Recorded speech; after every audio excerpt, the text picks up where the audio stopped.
Good evening. Welcome to Kingdom Lum Small Town Undergrounds on this Friday night. It is 8 o'clock, and we appreciate you tuning in. We got a special live stream tonight featuring Andy Soha and Mike Pons. We're going to get to know these fellas here in just a minute, and we're going to get started. Before I go any further, I do want to wish Mac McGregor a happy birthday.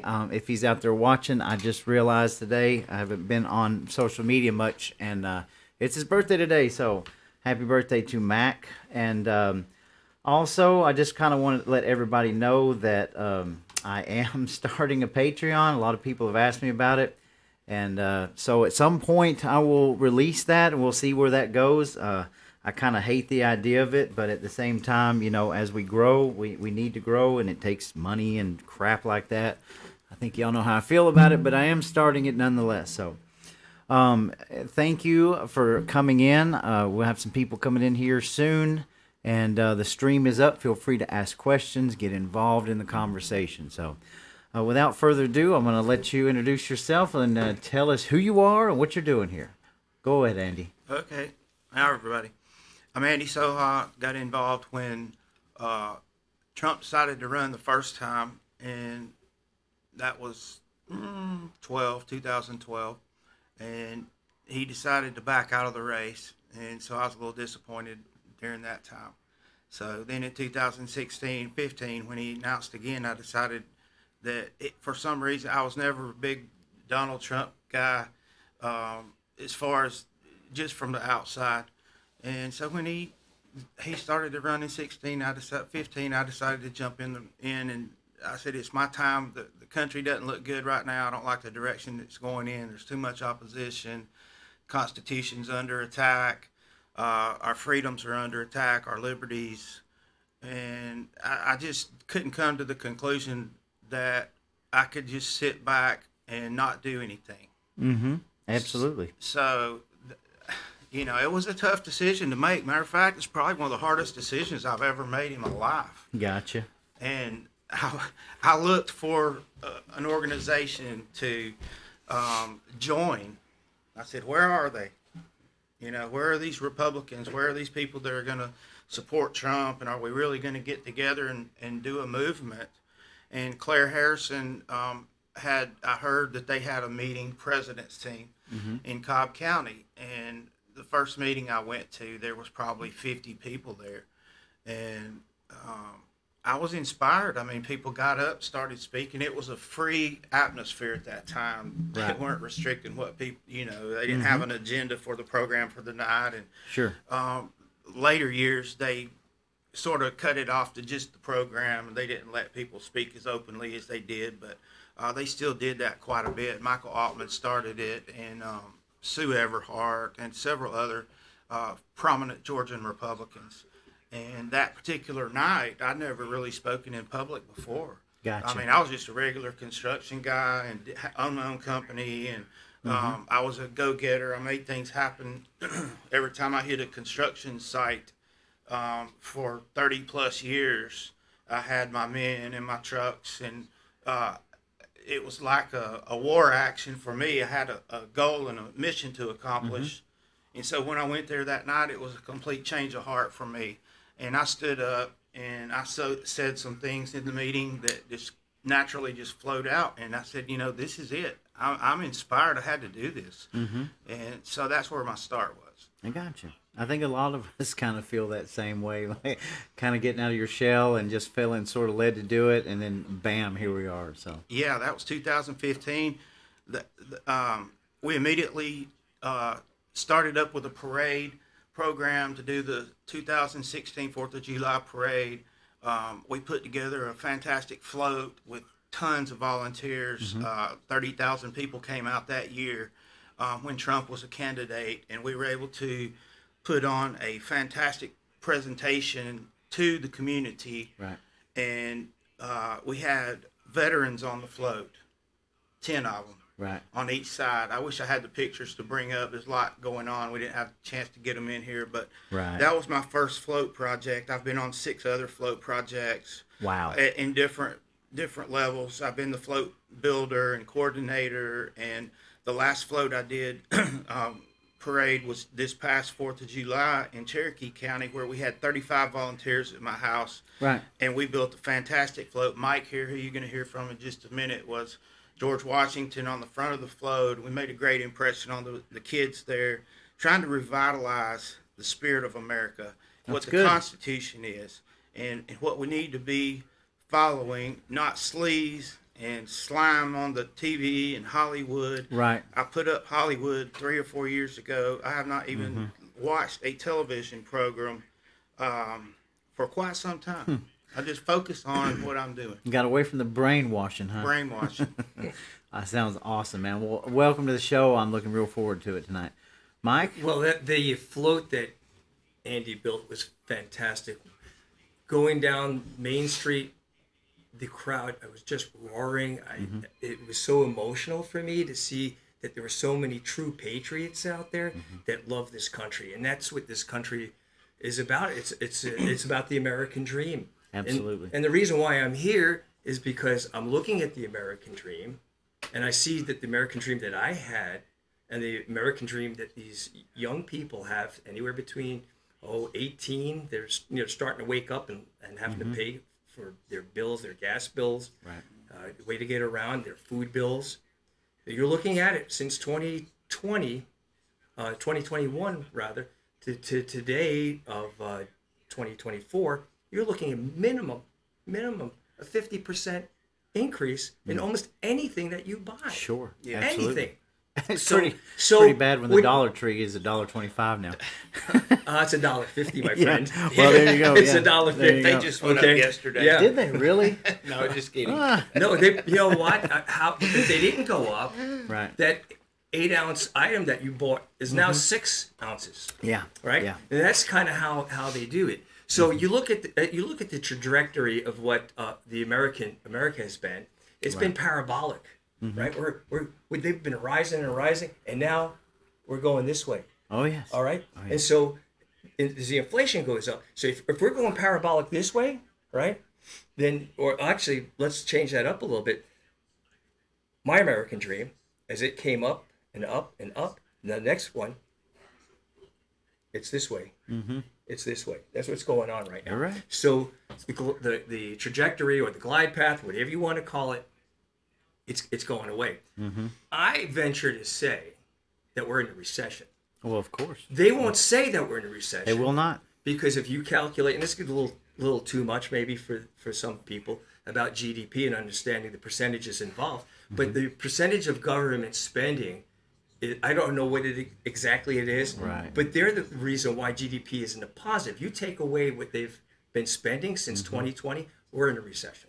Absolutely. It's that simple. I And I couldn't think agree more. economists would agree I with mean, me you on that. have to be brain dead not to understand Yeah. that anyway, that you're being lied to on just about every aspect of our money situation. Lied and denied the Sure. First Amendment. Sure. Absolutely. First Amendment. It's being denied everywhere. Oh, yeah. Just I even get that a lot. Yeah, well, look at 2020. Wear the mask. Don't wear the mask. Wear the mask. Wear 3 masks. Okay, now Fauci was in Marjorie Taylor Greene, the Iron Lady, as I like to call her now. Yeah. She had Fauci before her, and Fauci said, yeah, there's no statistical data that backs that up. So my story, I'm a retired airline pilot, or flew for Southwest Airlines. I retired in September of 2020, and you're required to retire at age 65. all Okay. right? So that puts me at age 68. Gotcha. My American dream, okay, and I'm not feeling sorry for myself, is a lot different than what I had planned it to be. No, I thought Trump would be in office. I thought, it would be nice and smooth. Yeah, So we all did. but in 20, yeah, you're right. You're right. So that's kind of where I am right now. This is not something that I need to do. It's something that I'm inclined to do. As I had said to you earlier about what John Adams had said when he was, we stand on their shoulders. Our founding fathers, we stand on their shoulders. Absolutely. So real quick story about how my life has been. I was born in New York City. Lived in Queens, New York. Lived in the housing projects from the age of 5 to 15. On welfare, rice and beans almost every night. I'm not exaggerating. Scurrying for milk. Went to a Catholic school, and in the Catholic school, first grade, I don't know how we got there because we didn't have the money for it. So somebody had to donate that money for that. So that's what this country is about. It's about the donation. We don't need to take it out of your pocket Right. and put it into some middleman's pocket who's going to put it in somebody else's pocket. Amen. Right? So Jesus Christ was my first hero. Okay, and I'm not pretending to be a Bible thumper by any means, because I'm not. But he was my first hero. I wanted to be like him. My second hero was George Washington. After that, Mickey Mantle. There you go.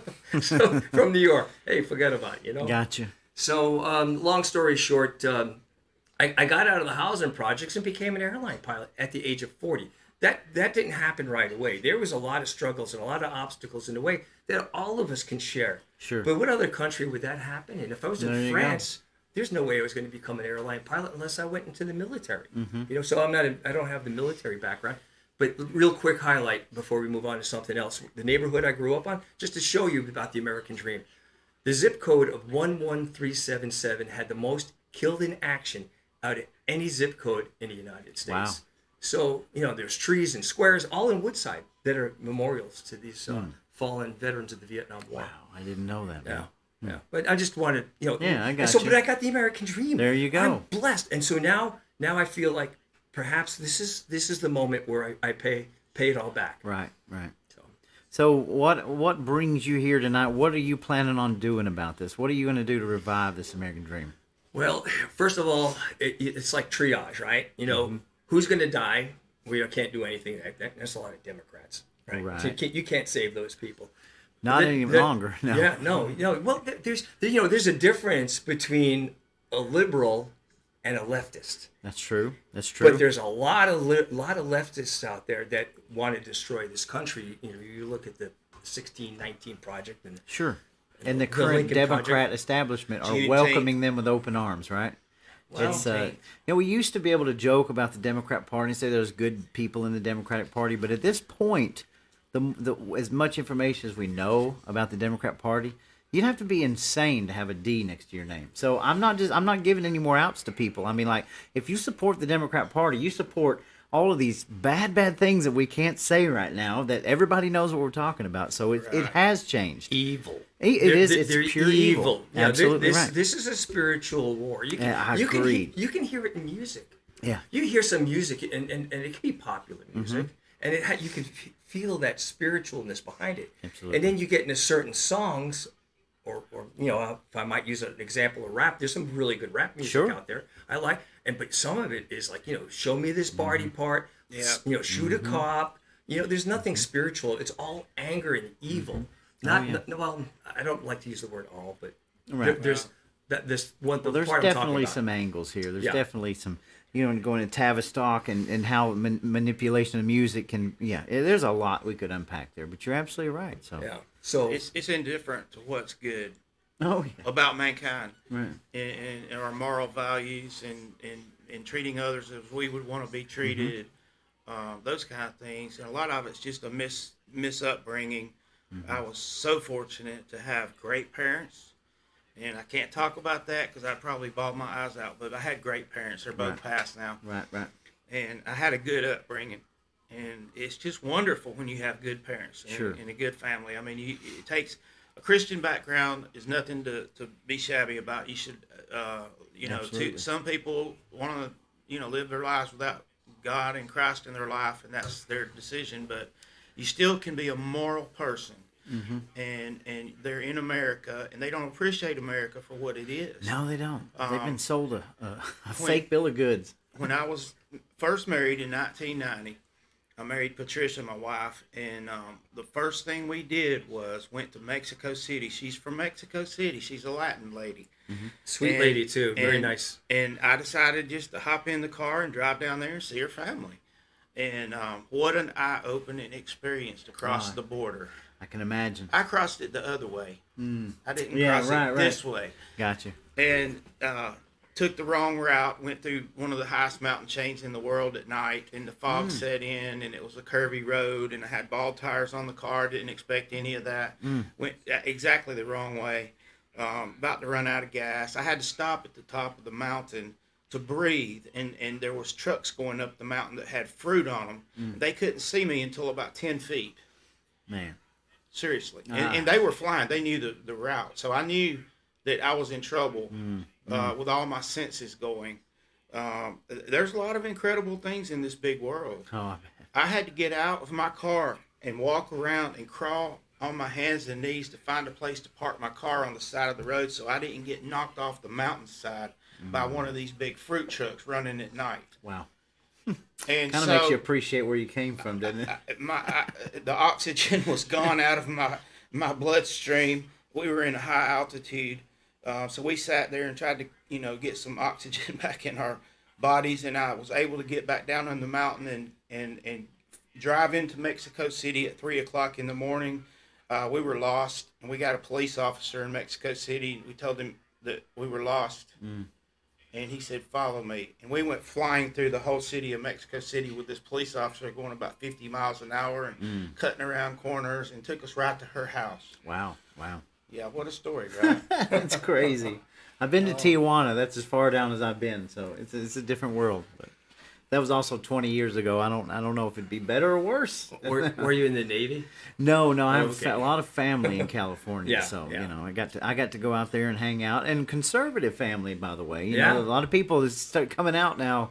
You know, California's a big state, and there are a lot of conservative people. Well, in if there, you go know. in the San Joaquin Valley and Orange County, there's pockets, and in San Diego County. I lived Absolutely. in California for 21 years. Okay. What an interesting. It's beautiful country, but Sure. wow, Well, it's. Go ahead. And I'm a Chicago native myself. I mean, I was born there in Chicago, so I know all about it, you know. And I find it very interesting that the further I go down this journey, that I meet so many people. I mean, of course, there's so many people that were born and raised here, but there's a lot of fighters that have came from all different areas, and I kind of feel like there's something to that. Like we've all are from places that we've seen the destruction of what our country's going through. Right. And I kind of feel like we not only help wake people up here, but it's because it hasn't really happened here yet. That's where the urgency comes into. Like, you don't want to happen to what happened to my suburb in Chicago type thing, Well, you know? I didn't get a chance to talk to you about Chattooga County, but the hotels there, from what I was told at a GRA meeting, the lady that's the chair there, she told me Yes. that I didn't want to mention her name just in case it was. But in any case, Sure. she told me that that there's migrant hotels now there. Yeah. there. There are. So Yeah, the government's they're in their putting up- backyard. Yeah. They're in their backyard. There's a lot of truth to that. I don't have any evidence or proof, but there's a lot of talk about that kind of thing happening in this area. But we know it's happening in Chattanooga. We know for a fact that these it's buses have happening been brought up, you know, and They're flying airplanes, Sure. 737s twice a week. Last time when I was in Columbus, Georgia for the state convention, and I had people at the airport telling me that was what was happening there, and the drivers, the Uber drivers, were telling me that too. I share this story a little bit. You know, most of the time when we ever go down to Florida, we'll go and we'll stay at the same hotel the day before, just so we don't have to make the whole drive. It's Right. kind of became like a family thing. Okay, It's a good idea. So we always book a room at the same place right there in Lake City, Florida, and there it is. And we'll go about every year, about 3 or 4 years now we've done it. And each year we go, there's a vacant motel right across the street, kind of like parallel to it. And this past year, the first time I'd ever seen anything like there, but it was literally migrant families, okay? Who knows if they were legal, whatever, but they were living there. I mean, there were just droves of these people out there, all on their phones with their families, and there were these buses that were coming through from these, like, fruit vineyards or whatever. And I just watched them, and they would just, like, pick up a shift of males and then take them through this bus and then come back. I'd never seen anybody at that place. It was all closed, and it's like, how did that get here? What's going on? Those You know? phones you paid for. Well, of course. We paid for Of course. probably. Yeah. Most likely. Oh. I think it's pretty Yeah. high. Oh, yeah. So, yeah, it's about... go ahead. And they're doing the jobs that Americans don't want to do, right? Oh, yeah. So everywhere I go in my community, every construction site is Latin. You don't know if they're legal or not, and I don't. If they're legal, that's fine. But they might be first generation Latin, second generation Latin, third generation Latin, and that's fine. We all immigrated from somewhere, so. I don't have a problem with legal immigration, just Sure. like Trump didn't have a problem with it. And we had a good program under Trump. It said vet vet who comes here, let them earn their way here, and we can't be the police of the world. We can't be the caretakers of the world. We can't take so many people. We're not doing a good job now of managing what we have. Right. And our Congress is failing. Our Big budget is spiraling completely out of control. And our state budgets are doing better than the national budget. Our congressmen need to be kicked in the rear for allowing voting for that's these why I'm here. measures. That's why you're fired. These budgetary, That's what we got to do. We got to get the grassroots movement going here. Yeah. Go ahead. Yeah, the budgetary measures are just not working, and the numbers aren't working out. I have a plan. Everybody wants to hear it. I can tell you my plan for the budget, for the deficit, for saving Social Security. Mike has a plan. We're going to be talking more about that as his campaign moves forward. And we've got to get the roots of our country back in the Constitution, back in our schools, and prayer back in our schools. Yeah, I think it's a big misconception, especially with conservatives, Republicans. If I were an illegal immigrant, if I were in Mexico, the first thing I would do is try to cross the border and get into America, right? That's what I would do if I was. I have friends. Yeah. I've grown up with people that were illegal. I had to work next to these people Right. that were raising families.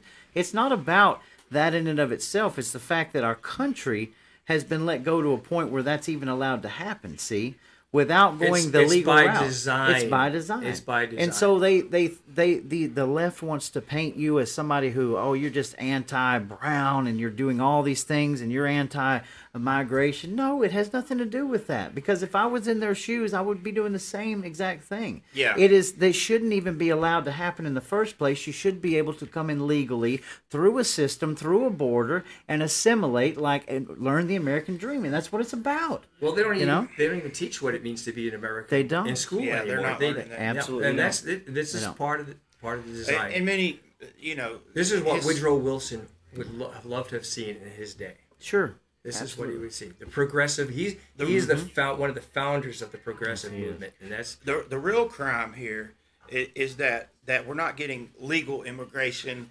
We're not following the laws of the legal immigration. Exactly. And the Democrat Party, who's in power now, Joe Biden and Hillary Clinton and Bill Clinton and Obama, they are not following the laws that are on the books now.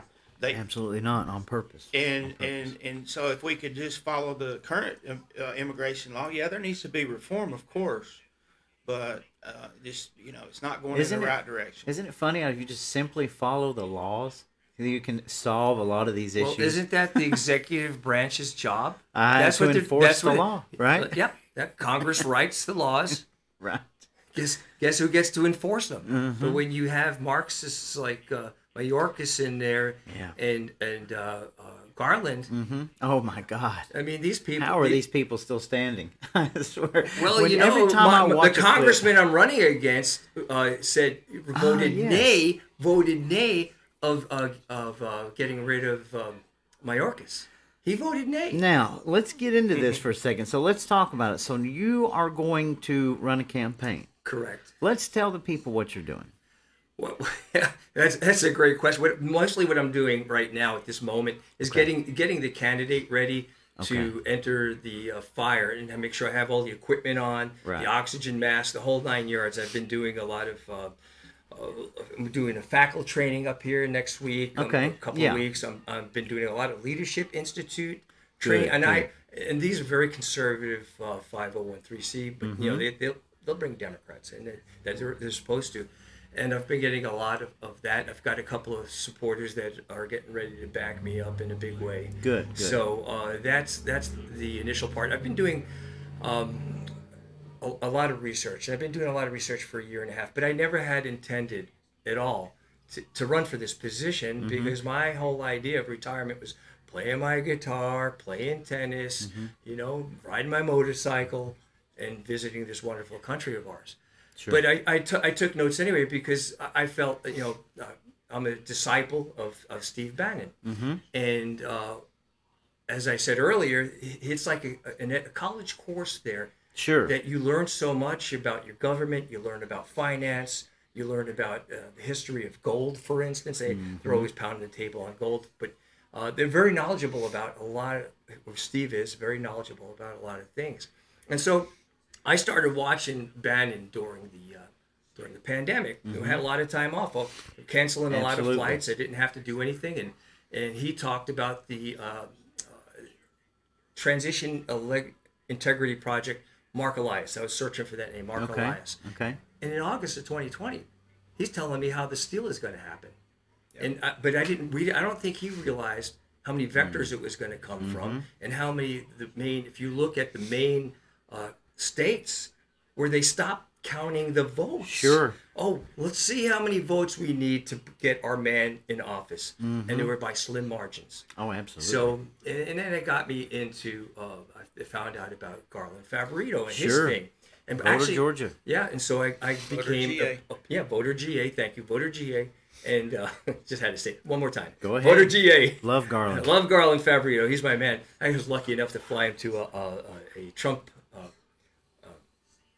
venue that they did Okay. in Perry, Georgia, Cool. and it was great. It was fun. He and I had a great time, and so I became poll watcher in September of the month I retired, and then I got hooked up even more. Then I became a precinct chair. Daniel M. Schultz, I think it is. He has this precinct project strategy that he does, and then I got involved in the Cherokee County Republican Party. So you got into the Republican Party, right? Yes, There you go. Like I most did. people do, right? When you get into the Republican Party, that's where you're supposed to go. That's where you got to get in the skin in the game. You right? know, you almost want to hold your nose because of Ronna McDaniel, right? Oh Lord. Yeah, I mean, Yeah. Jesus. I mean, I was like, oh, do I really want to call myself a Republican? Sure. I thought about going to a third Sure. place to do it, but you know, it hard to find. wasn't going to work. No. Oh 'Cause yeah, I'll say it it wasn't gonna publicly. work. I've spent most of my adult life as a libertarian. Yeah. I mean, but Independent. hey, the fight's in the Republicans, and I agree with every principle that they have. So why not? It's all about the Constitution. It's all about it. Yeah, I mean, that's such a beautiful document that was transcribed to an extent, if you will, via law from the Declaration of Independence. Tell me what's wrong with the Declaration of Independence. I can't find a lot wrong No, with it. and you can't find anything wrong with the Constitution either. I will say that my heritage in my family was the Harrison presidents. Their grandfather, who wasn't a president, he was a state governor, was one of the four men who wrote the Declaration of Independence the day before it was signed. The Committee of Five. That's pretty cool. And he also advised George Washington to include enumerated powers in the Constitution as another historical note. Wow. I mean, that's awesome, man. That's awesome. And so it gets back to activism. Mike took the same course. I didn't join the Republican Party for like 2 years. And some people encouraged me, said, you got to join the party. You got to join the party. I was in President's Team by Michael Altman and the people I mentioned. And we were meeting, having a great time. We thought we were going to change the world with President's Team, which President's Team did a heck of a lot of good. Some claim they put Trump in the White House because it really ballooned out. And we just had all kinds of fun and doing things and rah. But we rode the Trump train for a long time until he was in the office. So we felt like we had really pushed the narrative on a new era in American politics. Sure. Oh, And yeah. we were fighting back from the deep state and the things we were seeing. Yeah. So activism comes through putting yourself in the position where you're learning and you can become a leader. Most people are afraid to get into any kind of politics. I'm not saying politics has a bad name, but typically Americans we're all products of our environment. Amen. Complacent. And we actually I grew up in front of a TV set, and it took a heck of a lot for me to break loose from that. It's somewhat of a brainwashing, and when you get away from it, then you realize what you were, how bad it was. It's no different than being an alcoholic, actually. Sure. Well, And you talk about alcoholics. I was a right TV holic, and that's what they wanted us to do, was to dumb us down and not have us Facebook is the same be way. pro-creative and not to be activists and not being involved in our government and our laws. So activism is something that anybody on this program right now should be looking into if they're not. And I think we have you have a lot of good listeners that are active, Yes. and we have to learn how to bring other people into being active. Yeah, well, We got to And- generate excitement. and That's we do. what it's going to take. We do. Some belief and hope. And I say take one bite of the apple at a time. I mean, some people think, well, I have to get into politics. I'm going to be smothered with politics, or I'm going to have to be dealing with people that I don't like, and it's an uncomfortable situation, and they're not comfortable in the social settings. Look, if I can do it, anybody can do it. I was depressed in 2000, and I took antidepressant medications and dealing with past family issues. And my solution was to be social, do what I knew I could do. And people are afraid to get out and be active and go into back into a social setting where they can become something and be a part of the process and and you teach this to your children as well. If you're an adult with children, if you're not doing that, you're neglecting the example you're setting for your children. Amen. I agree. So What's go ahead. interesting, to piggyback on what you just said about, me getting involved.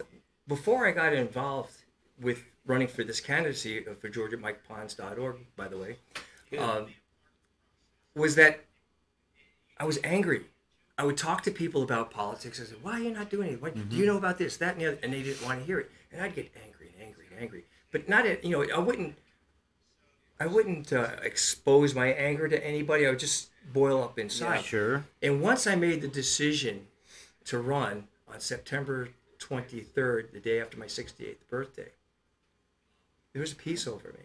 There's a complete peace over me. Right. And every day that I take a step forward towards this journey for we the people, not the legislators for the people, it's we the people, there's a bunch of calmness and confidence and relief. 3 months prior to that, after the debt ceiling increase, Financial Responsibility Act that was passed by the House, By McCarthy. McCarthy introduced it, but we can get into that whole story. I've got a whole dialogue just on that. That's what really got me going. I thought about running and I stewed, and I met with Barry Loudon 4 times. I'm like, "Hey, Barry, look at this picture you met. You look like Winston Churchill. This is what we need you to be." I was a fan of his. I wanted him to do well, so I didn't have to do this. Sure. But he doesn't listen to anybody. No one. You can. Oh, he's good with the vets. Well, show me a House or a Senate member that's not. You'll be very, very few. Yeah. Guess why? Show me one that's against Republicans against the Second Amendment during election. Right. Well, You're doing your job. But you're not doing your job in the other parts, and that's why I got in there. Go ahead. Andrew. there's a lot of protocol with the federal position, and so they jump through these same every congressional representative jumps through the same hoops that makes them look like they're doing so much. Sure. I'm sure there's a playbook somewhere. But and then it ends up in the minority or the leadership of the House, leadership of the Senate, and everyone else goes home on their private jets on the weekends while a few people stay back and get the real work done in Washington. Sure. And so we're desperate for good leaders. We haven't had them for a long time, and the Republican Party has been fractured. Oh, big time. And I don't say that lightly. And we're hurting ourselves in the Republican Party, actually, and we're giving opportunity to the other side to flourish in this environment. They did that. Just what you We said. have to come. We got to find a place where we can come together, and I don't know how that's going to happen. I think this you're year. right. Okay. Can I just say something Sure, go real ahead. quick? This weekend, this Thursday it was, they passed the CR. They passed it so they can get on their jet airplanes, get on their flights before the snowstorm came in. I'm like, guys, you got a job to do. You took off 6 weeks in the summer, 3 weeks before Christmas, maybe longer than that. You took a couple more weeks in November off. When do you guys work? If I'm in the house, I'm in my office on the weekends doing my job for the American people, for the country, the whole country. They're not doing it. They're just cruising for cash right now. They're lazy. You're lazy. I'll give you a good conspiracy theory on that. You know, I was down I'll at the get my- let Capitol. me get my- the my- first Monday, you know, we went down for the Liberty Plaza, you know, Right, love it. and we were there on the first day of opening legislation. It was great. I got to meet so many people, and we went around and we filmed some of the legislatures, and the curling case was starting the very next morning. Yep. So, but wouldn't you know it, that basically they just came in that morning to hit the gavel and say we started this, and they were only going to work half a day, and a lot of them decided to tuck tail and run. I say that with respect, okay, but it kind of, you look at the coincidence of all these patriots, these outsiders, the crazies down there in Atlanta, and it just so happens that everybody's on their way out that day. You know, I thought that was a little interesting. Do you think they might have planned that a little bit beforehand? I don't know. Did Kemp give his speech that day? Was that the day? No, I don't think that was the day he gave his speech. State of the state. I think Well, I that think it was Tuesday, the very Okay. next day, and Yeah. he was there. I get to see him. Yeah. Of course, he's in Davos right now. But, Oh yeah. Oh, Yeah. telling everybody that the 2020 election was a good election. Oh, of course. Yeah, Well, yeah. we obviously know. Going back to what you Globalist talked camp. about, fractured, and I will say this because I kind of half agree with you, right? Because I agree what you're saying is fractured, but you look at these two things. For starters, you go back to John Cowan, Marjorie Greene several years ago when John Cowan was the anointed one. He was the party favorite. And that's the way politics was. You know, somebody like you had zero chance of running for a campaign, right? Because the Republican Party was establishment, just like the Democrat, everybody else. They picked their candidate, and this new patriot movement, through all of this draconian stuff we're going through in society, opened that up with like Marjorie Greene and Colton Moore and us uprooting throughout the entire state. But it goes back to this establishment that was already there, like.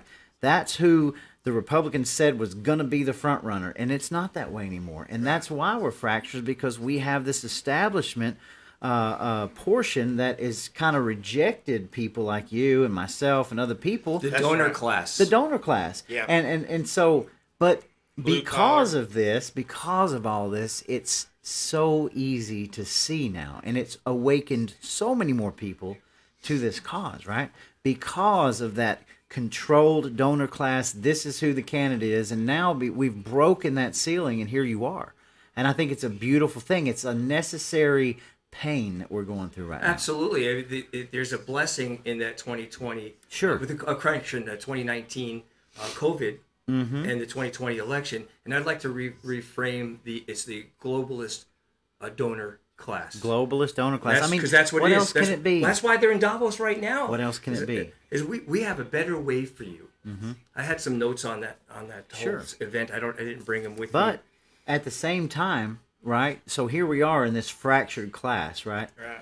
Donald Trump won Iowa. Donald Trump is going to prevail. He's going to be the nominee. It's time that people go ahead and get behind it, you know. And the chicanery that they're doing right now, what the Democrats are doing to try to get what's her name in there. Oh, Nikki Haley. Yeah, oh my God. Neocon yeah. Nikki. Neocon yeah. Nikki. Yeah, they absolutely. want to have. But you see, they look want, how they want blatantly- Democrats to vote in the Republican primary. Right. And look how obvious it is, though. They're You have to desperate. be a moron They're- if you can't see this. Nikki Haley, 3 years ago, I beg to say, you couldn't say this about Nikki Haley. This is on every single broadcast on it besides mainstream media. We know she's a neocon. If the Trump factor was not in play in the Republican Party, Yeah. in the American political system, we wouldn't be seeing these things about You're right. Nikki Haley. You're right. And, Well, Vivek and- played and Nikki John Haley Kerry, like a fiddle.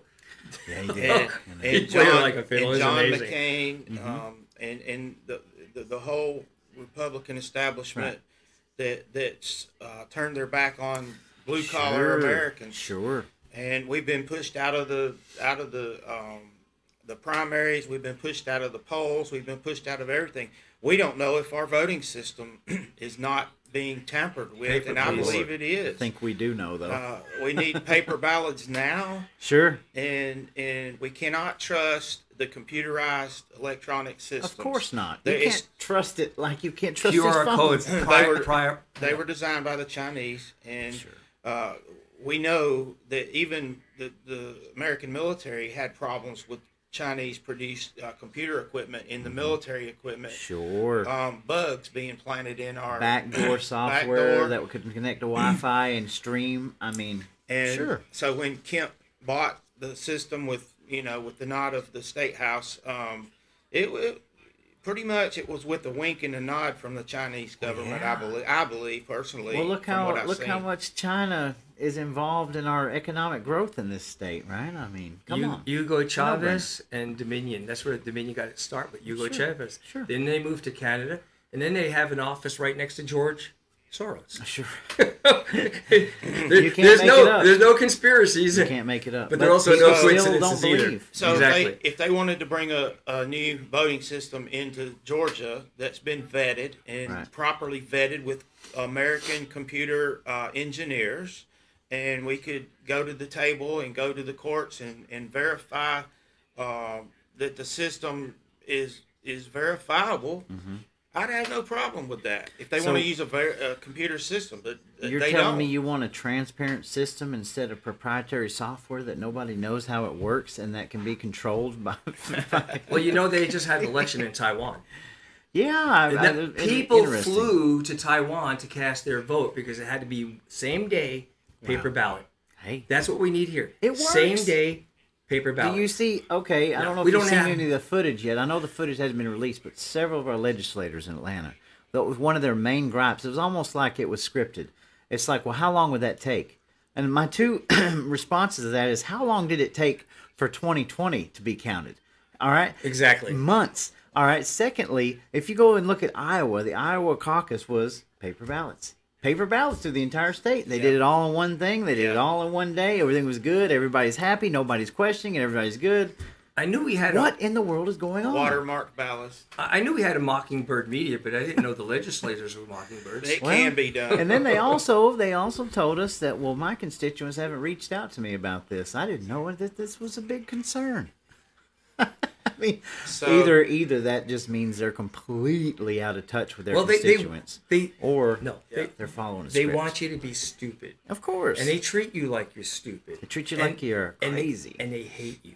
Yeah, a lot of us are. Our own officials hate us. Colton Moore told me that now they call us Colton's Crazies. That's what we're referred Yeah, to as that's Colton's okay. Crazies. Okay. I'm like, I'll wear that like a badge of honor. Exactly, Thank you. exactly. Thank you. So Thank you, Colton. it's pretty wild, man. Yeah, But- yeah. He. That's a man that shows courage. oh, absolutely, That's what it is. absolutely. We he need does. courage. I just had a conversation with someone on Facebook about how much fear she had in making a new position to be an entrepreneur, and she made it. And Mm-hmm. I told her the antidote to fear was courage, and There that you she was an example of that.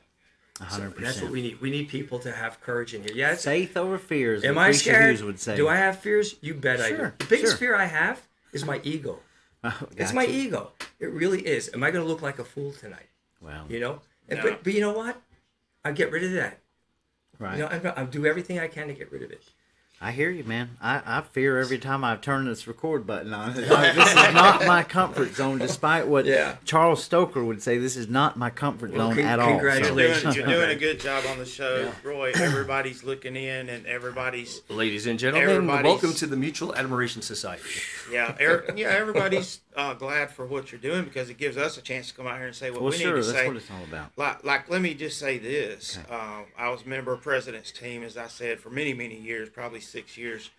Right before COVID, the last meeting, I was a director of communications in Cobb County for that particular, and I brought in a man named Bob Barr, former Oh, yeah. congressman, prosecutor, federal district prosecutor, a friend of mine. And I had, just through going to 3 or 4 conventions at state level, district level, county level, caucuses. I've been to like 15 or 16 different conventions in my 7 or 8 years in this. And so I asked Bob to come in and speak to our group. And so he was late that night. He'd forgotten about it actually, but he did get there in time. And we were real thankful that he got there because we didn't have anybody to stand in for him. And I sure didn't want to stand in for him. So anyway, he got up there and he didn't tell us what he was really going to talk about. And if I could have $100 bill to record that talk that night, let me tell you, he started talking about the deep state in America. And he gave a great presentation and a great demonstration of what really is the deep state in America, and it opened a lot of people's eyes. And so we understand now a lot clearer what's going on, and we just feel like we're in the back seat of the car, and we're not able to control the direction of where it's going. Right. And that's scary. You know who he ran for Congress? You know which district?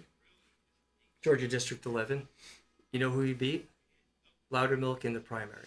And correction, he beat Loudermilk in a runoff in the primary. And then after that, as far as I know, I don't think Loudermilk had a primary opponent after that. Wow. I think I might be the first one. He may have had one other. Right. Now let's. I mean, like we can get into Barry Loudermilk because this is who you're running against, Correct. right? So just for everybody to be clear, you're running in the 11th district against Barry Loudermilk. Correct. And a lot of people that name. I've never met him before. I've heard a lot about him.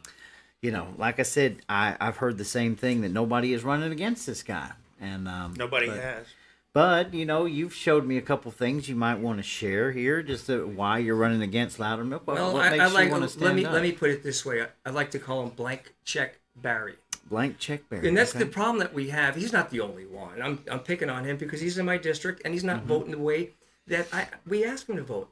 When you give, let's say you're in a war, okay, and you surrender by giving your enemy all the ammunition. Gotcha. What are you going to do? So in politics, to get the power, you have to have the money. Mm-hmm. And when he decided to take that vote, he took a vote along with 165 Democrats. This is a Democrat bill he voted for. And 149 Republicans were in it. To increase the debt, unlimited debt. Here's my credit card. Spend as much money as you like until 2025, and you'll never have to pay down the principal. Just pay the interest. Well, he had an email the day he voted for it, and he was talking about financial responsibility. Here's the financial responsibility. Our debt was 31 trillion that day. It is now 34 trillion. Mm-hmm. In less than 7 months, 8 months, maybe at the 7 months or so. Oh, right? yes. And so 10% increase in your debt. Mm-hmm. Now we have a situation with the budget. Let's say you make $60,000 a year, but you buy $100,000 worth of stuff every year. How long can you do that for without going to jail? Yeah, exactly. I mean, well, really. where is the incentive in all this? I mean, Well, hey, how are we supposed? When you go to a store, all right, and you're at the checkout, and every time you're either asked one of two things: would you round up your change to donate to some nonprofit organization that does God knows what with your money, or you can put this on your company credit card and you'll receive 20% off your purchase. We're living in this credit-filled society, and our government spending is completely out of control. And you're preposterous if you bring up we need to balance the budget, we need to pay down, we need to spend less money. What kind of society are we living in? What are we teaching people about managing their money and their checkbooks? We're not. We're upside down. They don't teach it in completely. school either. So APR, it's insane. APR is 12% or so back in May 31st of 2023. It's now almost 30%. That's insane. It's insane. I mean, look what happened between that vote. Now, so if you don't have the power of the purse, then you have no power at all. Right. And that's what we see going on. That's what we still don't. We were told that we were going to have the power of the purse. Where is this at?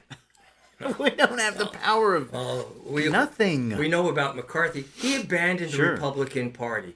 Once he lost his power, he said, "I'm done with you guys. You're going to get a Democrat to take my place now. I'll show you." Now, that's spite. Right. Now, and a lot of people called it right on McCarthy. I was one of these people. I was no way, shape, or form supporting McCarthy. And you look, this is the same problem with the establishment wing, this fracture we're talking about. Instead of these people that will stick with the GOP, continue to try to strengthen it, they decide to branch off and do their own thing. McCarthy tucked tail and run away from it because he was ousted instead of staying and fighting. That just shows you his character. He was all about himself and not about America. And it is sickening to me we have people like this. He was able to raise billions of dollars. I don't know about billions. He raised a lot of money for the Republican Party. Mm-hmm. But the question becomes, where'd that money come from? Sure. That is the question. And Colonel Derek Harvey, who worked for Trump, points the fingers at Sequoia Capital. And so does Brian Costello. They're on it. You just check these guys out on their Twitter pages, and they'll tell you all about the Chinese money trail that's going into his pocket. Now, whether he knows this or not is another question. Right. Because Sequoia Capital, by the way, is based in Silicon Valley, San Francisco area. So, Sounds like a little bit of money laundering to me, huh? yeah, it could be. I believe we've got some political, economic warfare going on between, probably 3 or 4 different groups. And, I don't like the fact that when I realize that America doesn't have control of their monetary system, actually it's controlled by outside entities and banks and international trust funds and all down the line. I always thought, my dollar, Congress was taking care of my dollar. Sure. And the president was taking care of my dollar, and my family's. Hey, I'm an American. You're taking care of me too. Yeah. And so if they go to digital currency, we're going to wake up one day and you're going to go try to spend your dollar, and it's not going to. They're going to reject you. They're going to say you can't buy gas this week. You've reached your carbon tax limit. Our biggest enemy is the legislature. It is. Because they're spending the money. That's the economic tragedy right there. They're spending us into oblivion. I'd like to state, too, if anybody hasn't already seen it, that Donald Trump officially came out and said under his presidency there will be absolutely no CBDC created under his watch. So I very much applaud him for that. Central banking digital currency. And he can say that, but he may not have control over that. Veto power. That's one of the problems. He may not, but you know what? 2/3. I'm going to fight him with it. Yeah. You know what I mean? Yeah. And what would we do if we woke up and we had, they said you got to go down here to the administration office and get a corporate card or a credit card or a digital bank card or whatever. And it's going to be a tragedy for America if it goes in that direction. Well, that'll mean I'll have to quit my job and I'll have to move out in the woods, and God knows what happens next because I will not partake in this. And I don't know. I can't say what Barry Loudermilk's done or said. I don't keep up with his as much as Mike does, but I would like to see where he stands on that. I would too. In fact, one of the legislators... He's in charge of the financial... not in charge, but he's on the committee for the financial services. There you go. Well, I mean, we've talked about this on the show before, but Georgia's technically in phase 1 of their digital ID, which is a 4-phase program. That is a voluntary program at this time. But guess what? Georgia's moving to a complete digital identification system. So... we've also covered on the show the executive order from Brian Kemp back in September about the Georgia Data Analytical Center, which was already in effect at least 2 to 3 years prior. I mean, there's a lot of stuff going on technologically in the state that we don't understand. Globalism. Sure. Yeah. Being able to Davos. track everybody, being able to share information from easily from any entity that you want. What about Brian Kemp? We were talking about campaign donations. He signed an order that they voted on that says he can take whatever money that he wants to, and he doesn't have to disclose it. Right. But they want to know where you bought that $3 candy bar. Yeah.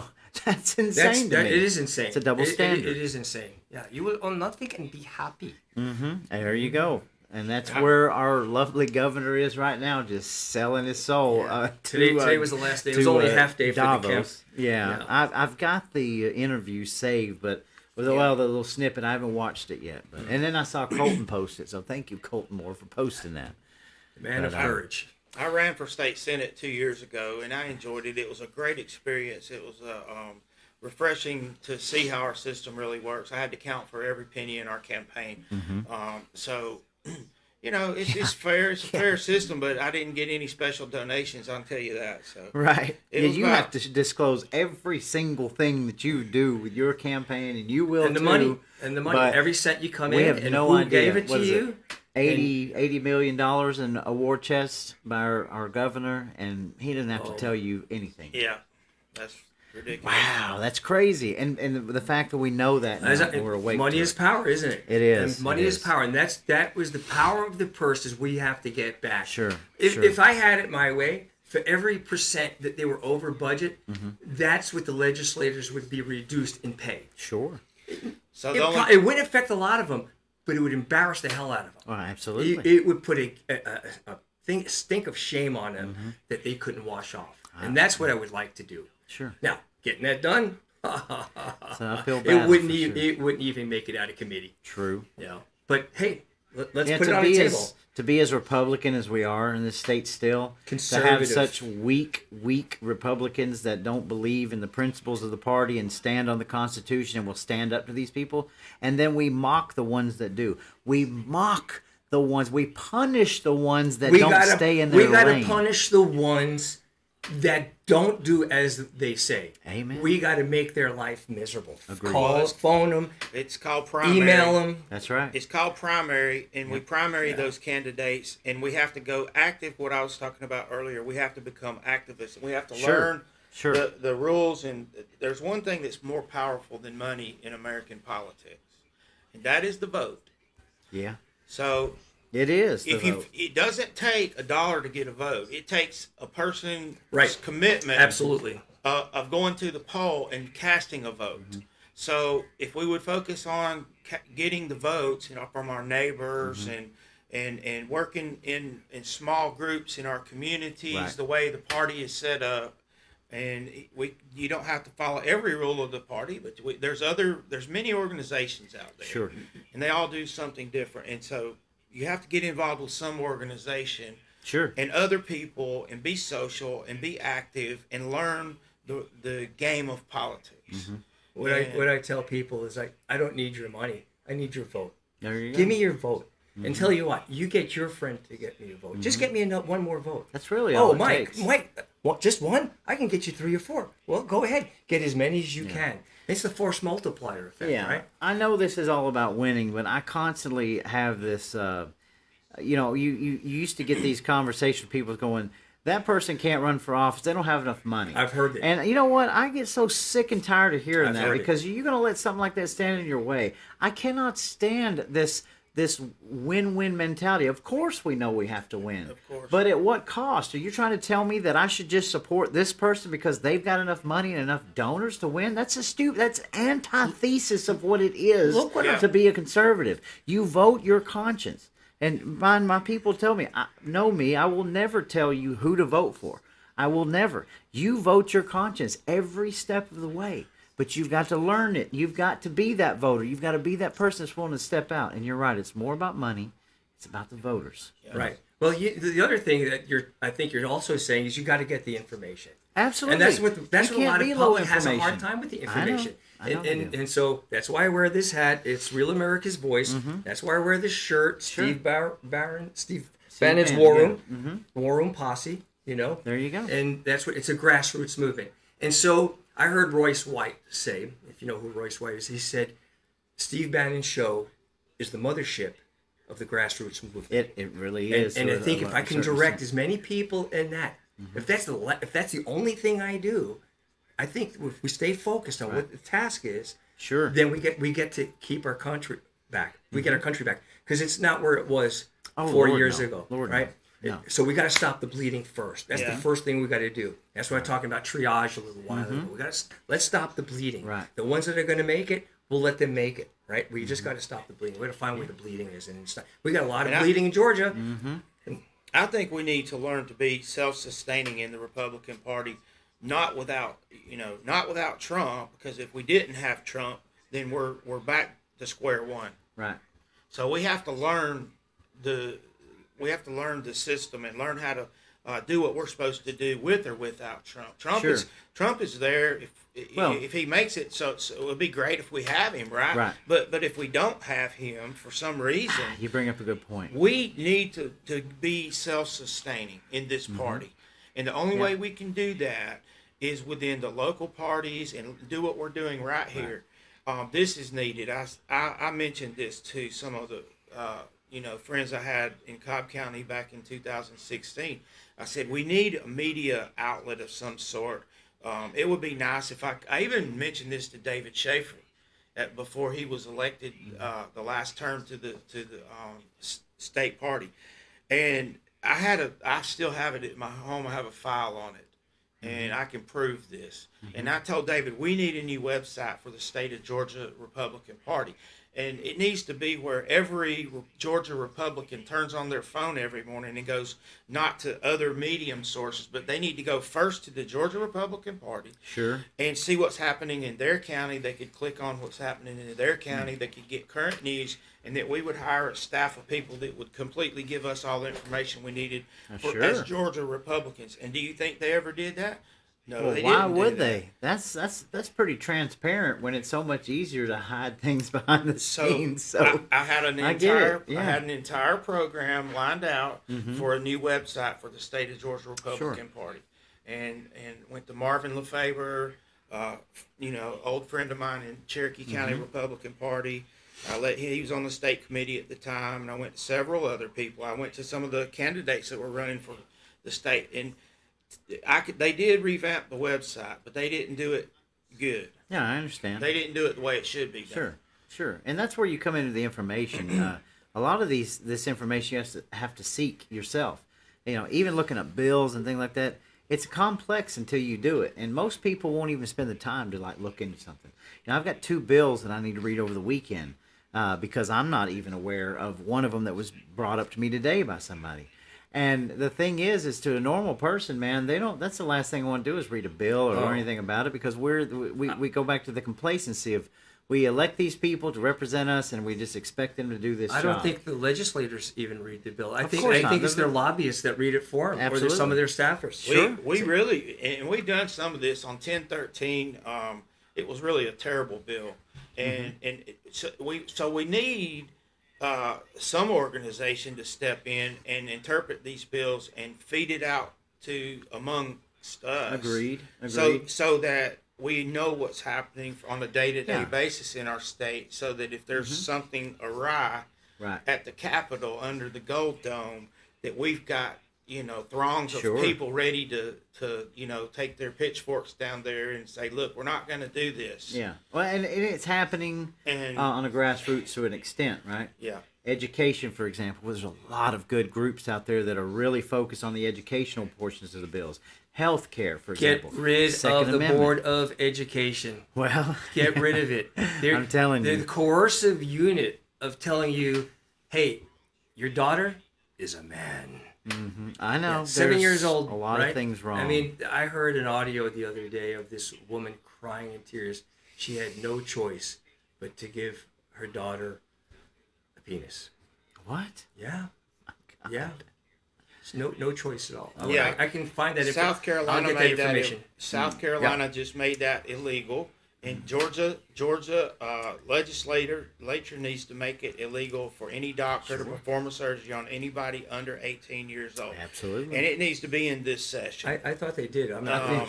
Well, I think. No, South Carolina Let's just see. did it. It was with the Georgia heartbeat bill. There was some legislation that was passed, but it didn't seem to go far enough. Okay. Is what we needed. Yeah, 520 was not good, and 202 Oh wasn't God, good. yeah, and 520 is coming back up again. And that was the executive order that was ripped about the Georgia Data Analytical Center. So 202 let me ask you a didn't question, if I might. What do you think most people believe the number one issue for our country? a number one issue for our country. Is it the border? Is it the economy? Is it our government? Education. Honestly, right now, I would say the number one.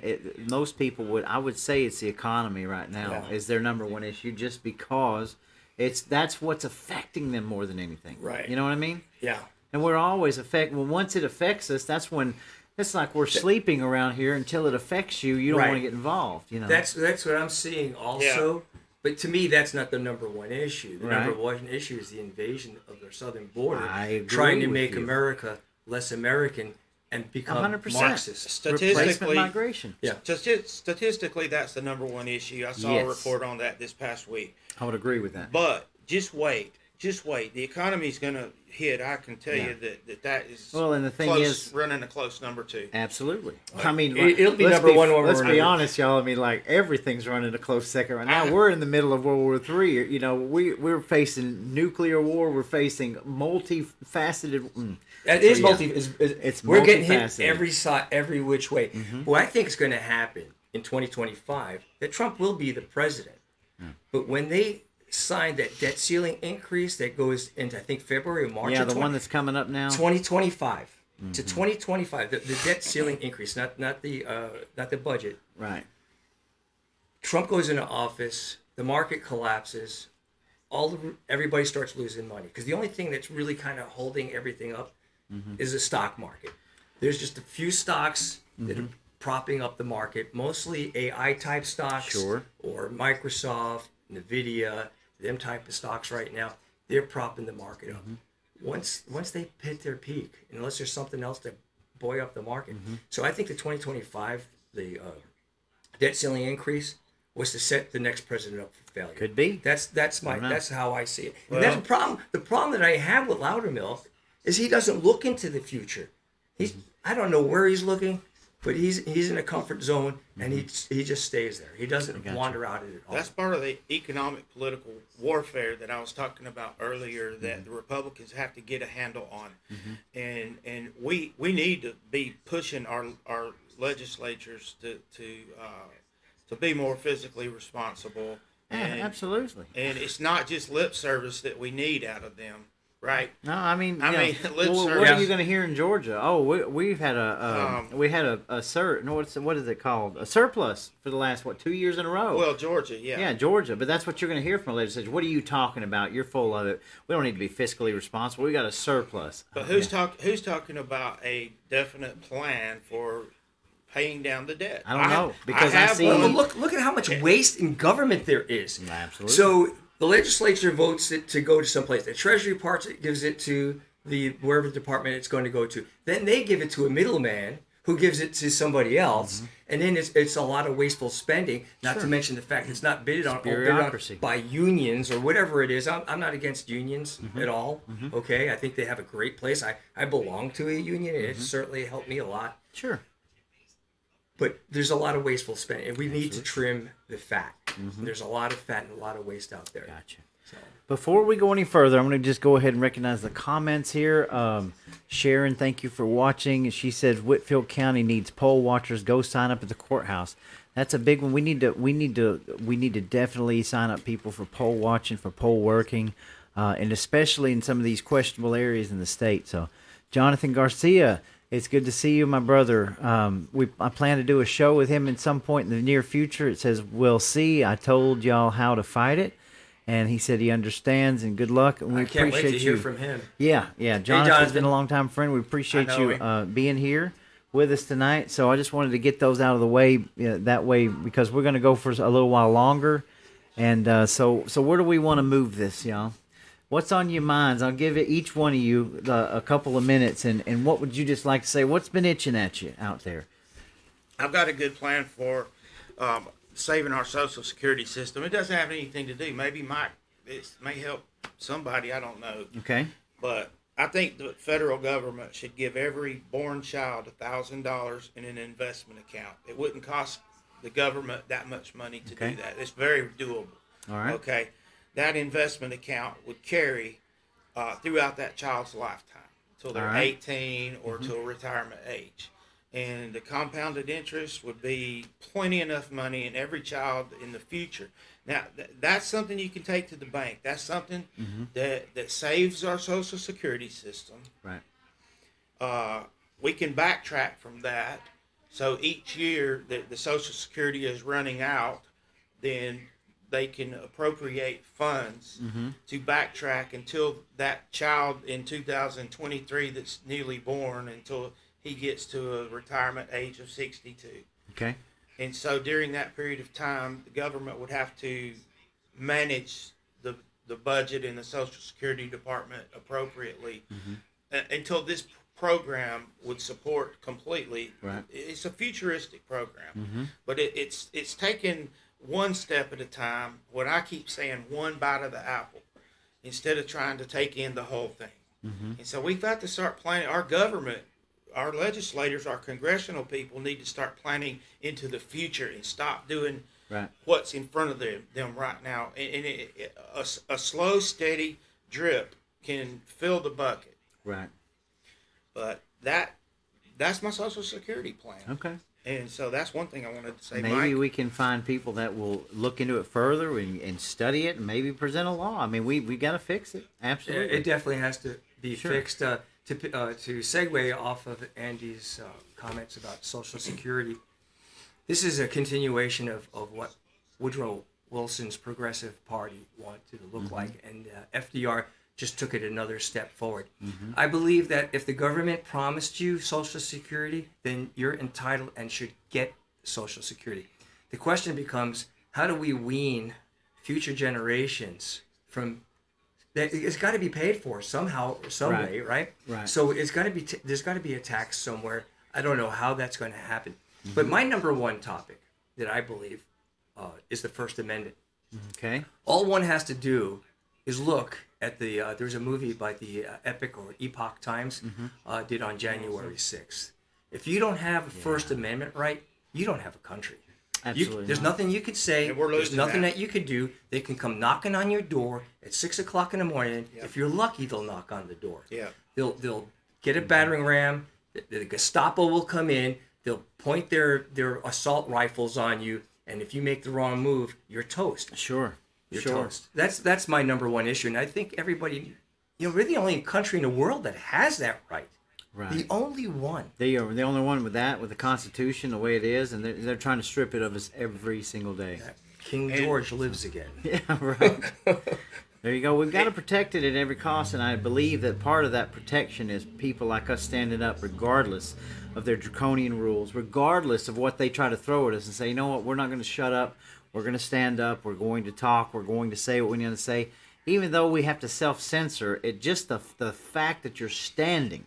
There should be 100 people going live every night. 100 people talking with people and overwhelming the system. That's why we're here, because of the Absolutely. First Amendment. And I've got a couple quick ones, just Sure. real quickly, and then we can, if Mike has some more. So, got a good friend who I talked to. He's an old politician, and he continually talks about term limits or restrictive term limits for congressional, limited to whatever, 2 terms, and maybe 3 terms, because the Congressional Senate, I believe, is 3 years.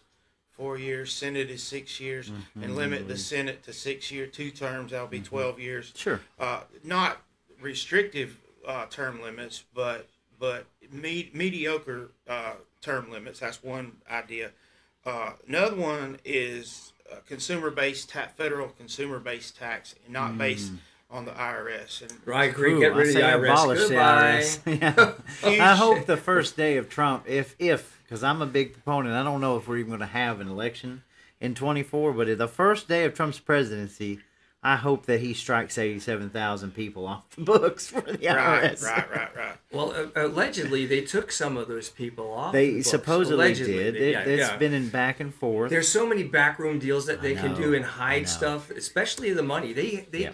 Janet Yellen does a great job of that. She knows how to we haven't even talked about the Federal Reserve. Oh, There's yeah. a great book out called The Lords of Easy Money. If you want to know how the Federal Reserve works and the chicanery that they do, and how Jerome Powell, there's one for everybody to look at, the Carlyle Group. The Carlyle Group, yeah. Are you familiar with the Carlyle Group? I'm familiar with the Carlyle Group. That's the only hedge fund that's in D.C. And Rubenstein, I forget his first name, Rubenstein, he has his money everywhere in the government. I mean, in the Kennedy Center, you name the philanthropy that he could put it in, he controls that. And Jerome Powell is an attorney. He's not an economist.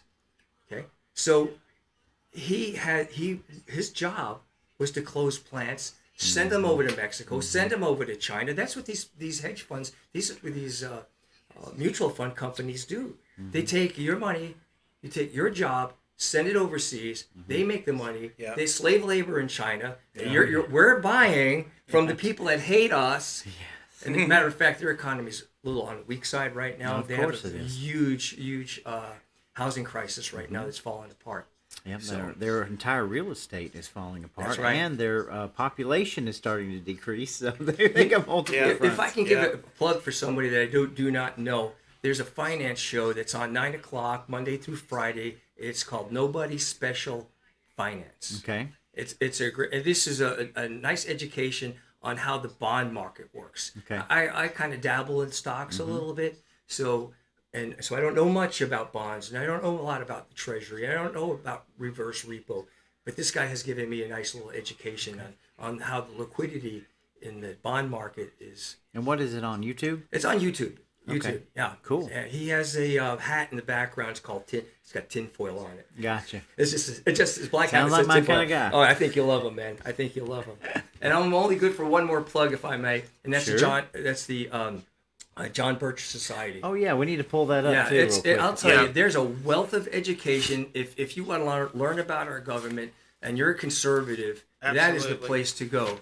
And I happen to know a couple of people there, and they're just wonderful. They have little groups I'm a like member. Yeah, you're a member.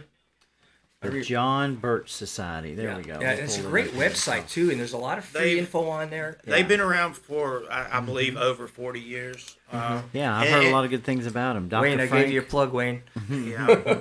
It's a beautiful design. Okay. It's really simple to Absolutely. navigate I think too. a lot of patriots have heard of the John Birch Society. It's something I need to look into a lot. Yeah. A lot. Between the War Room, Real America's Voice, and the John Birch Society.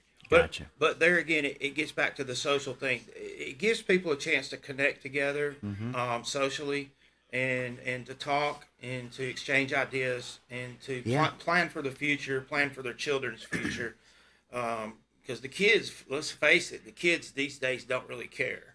It seems- No. They're trapped in TikTok and They're- everything yeah. else in Snapchat. Chinese and- operated TikTok. Absolutely. But there are a lot of scared kids out there right now. They don't see And- with the future. They don't like No. what their Well, future I mean, looks look. like. Do you think they can afford a house? Do you think they can afford a car and a house and insurance and everything else? No. Right. This is not set up for children at all. For young adults coming out of college. Yeah, for crying out move loud. in the city and get a bicycle. God have mercy. Yeah. Well, that's what they want. Yeah. 15-minute cities. Let's corral everybody in. Let's get them out of the counties. Let's control their every move. you Yeah, know. easy life. Everybody wants the easy life, and it's just not that way. Mine wasn't easy Well, growing up. water I'll tell you flows that. at the path of least resistance. Yeah, Yes, it does. yeah, true. Well, Now, you were mentioning a website as well. We need to look into that. This was the... where is it at here? This. You want to tell us a little bit about this? yeah. What we're doing is this is a form of activism. You can do it from your home. What's the name of the website? It's the Trump campaign, and they will literally hook you up with the Trump campaign. You can become I will say agent. That may not be the best term, but you can actually call other states as these primaries are coming up in our nation, and you can talk to people on the phone in other states and encourage them, and they'll give you a script, and they'll encourage you to be able to get people to the polls. Gotcha. And that's what it's about during this primary season for presidential election. Gotcha. And, it's a great thing. It's a good exercise. If you only did it for 20 minutes or 30 minutes a day or just do it one time, it's a good exercise. So if people can click on it, Sure. they can sign up. They'll put you on with Sidekick, which is the nationwide Trump campaign website. Okay. And you can become an active member. Absolutely. We'll make sure to post this in the comments on the videos everywhere.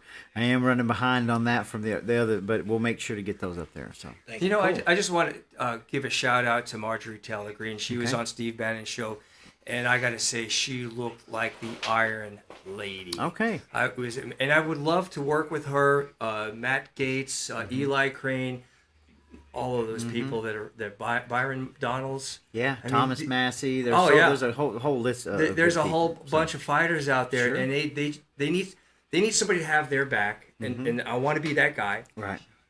and I want to be the guy that has Trump's back. Sure. And Good. and my belief is that our current congressman in Georgia District 11, I don't want to name his name, vote for Mike Pons. He will have Donald J. Trump's back guaranteed. okay. America's Good. back. Let's America's Let's back. hope that you can get reach out to I these feel people good about and this, you can man. talk I to feel them. really good. There's a lot of good. people that are down on me about it that go, "Oh, you can't do that. You know, he's got to need a lot of money." But Right. those Sure. are small-minded people. But there's a lot of people that have good vision and can see. Absolutely. So Absolutely. I couldn't agree with you more. I will never be in the camp to tell somebody that they can't run for something because they don't have enough money or they don't have enough power, they don't have enough friends.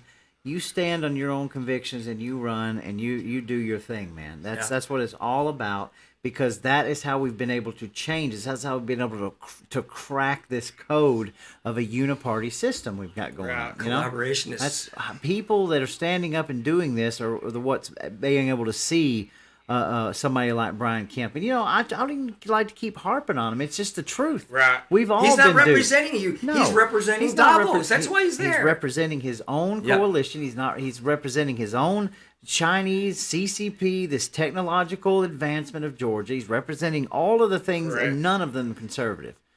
So I'm sorry. It's just we see it. I wonder how that Rivian plant's going to work out. Downgrade of our state economy. Yes. He won't say that.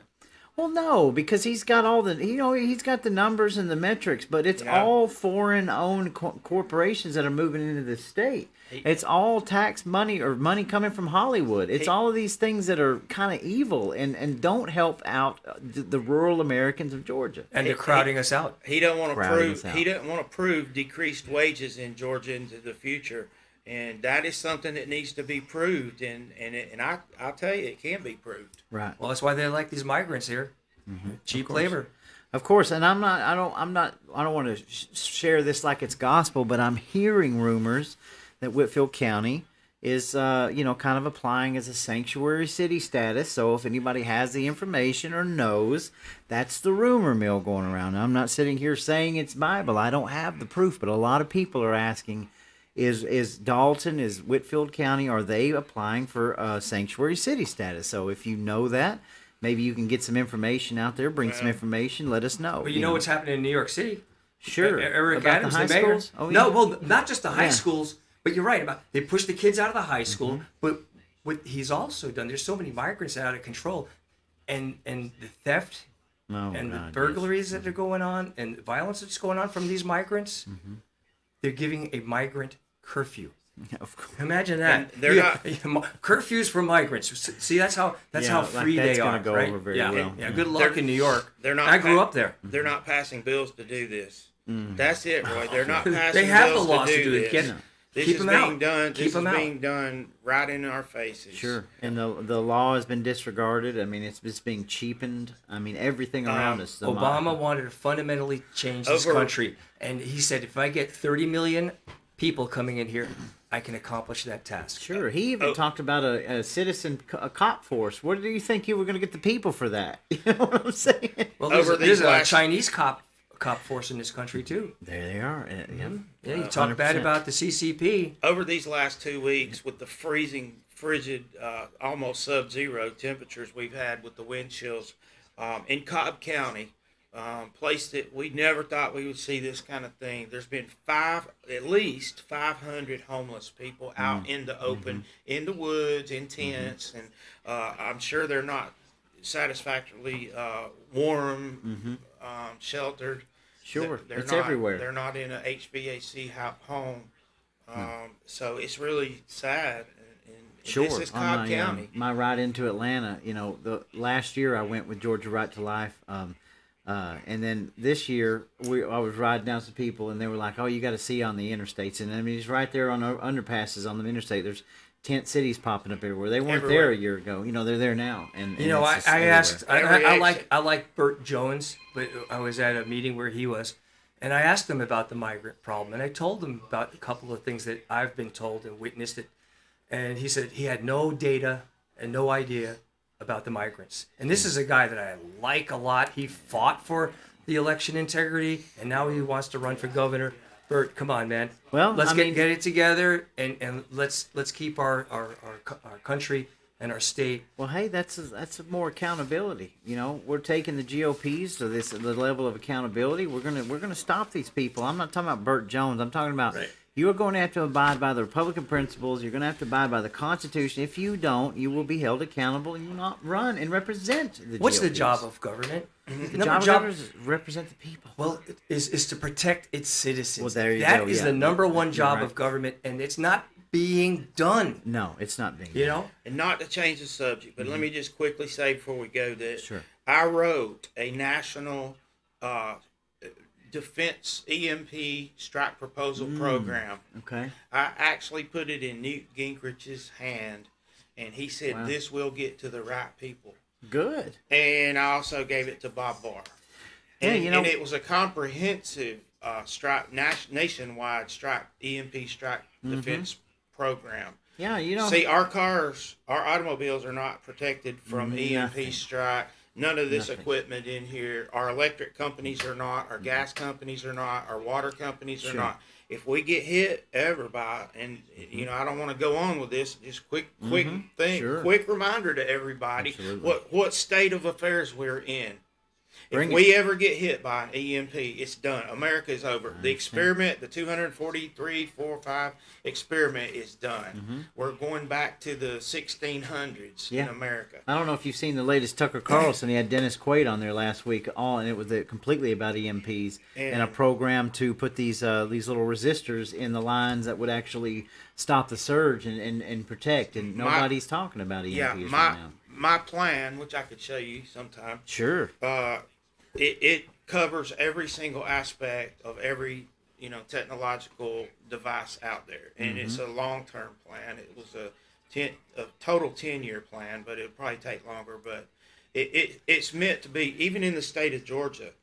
I don't agree, and I don't believe we have a sufficient emergency plan in place for the citizens of Georgia. No. And I think this needs to be looked at. And if I run for state office again, that will be one of my platforms. is It to needs I think to it's, be. I think it's a people great of the state idea. of Georgia. Absolutely. We need that.